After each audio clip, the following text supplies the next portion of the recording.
Hi guys, this is Tobias Oleynik from Online Dog Training Academy. Thanks for joining our channel, and today's question is luring or shaping? What's best in order to teach a dog an exercise? First of all, I think that both systems have their pros and their cons. And then let's start with shaping.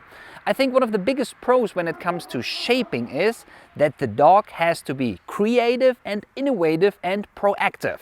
And at the end of the day, he is really using his brain to solve a task or a problem to get then a reward. So this is an absolutely pro from shaping. The con from shaping is, in my personal view, to reward wanted behavior requires that the dog is showing you this wanted behavior.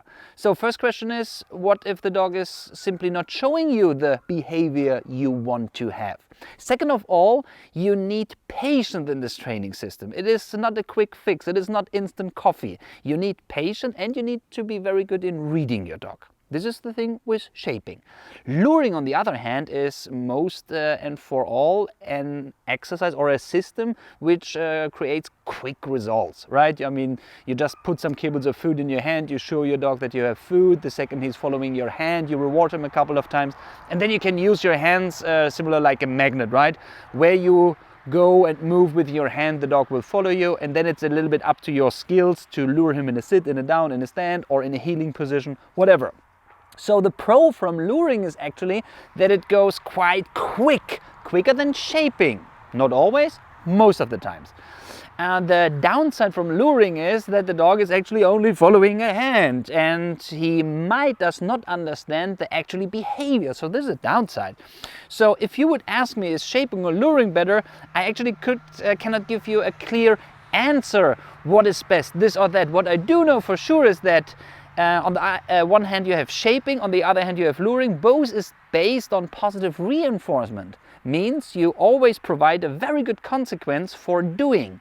Way more important is it for me, in order to complete a learning process, hey, what are you going to do if your dog is not doing what you want? And this is a question for shaping, this is a question for luring, and actually you have only one answer to that question. You can ignore it and you cannot reward it. You do it again. And then again, I come up with an example. I mean, the majority of us, we are living in-house with our dogs. Guess what happens? You live in-house with your dog. It's a beautiful Sunday afternoon. You're enjoying your life. You're enjoying the day. And out of sudden, your dog decides to make a big fat number 2 in the middle of your living room. You are familiar when you go for a walk with your dog. He's doing number 1, then you're doing number 2. This smells a little bit good. Long story short, he shits in your living room. Who of you would now ignore this, do not reward him and say, you know what, let's try tomorrow again?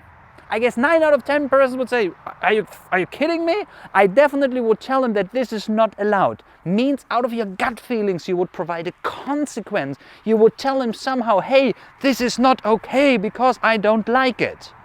Why are we not applying the same methodology when we train our dogs? Because for a dog there is no difference if he is at home and he's supposed to learn something at home, or if he's on a training field. But it is us as human beings, we make such a big difference from, yes, this is at home, but here on our training field, I have to do it in another certain way. And my suggestion is just follow your gut feelings. I mean, Mother Nature taught us this since millions of years, or let's say at least since 15,000 years. This was the time when we started to domesticate dogs. Show your dog what is the consequence for doing it right. Show your dog also a consequence for doing it wrong.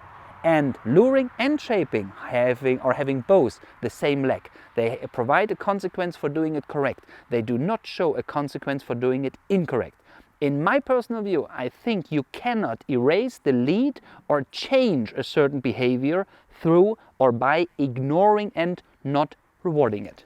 This is why we put a whole course for behavior modification together in our online dog training school.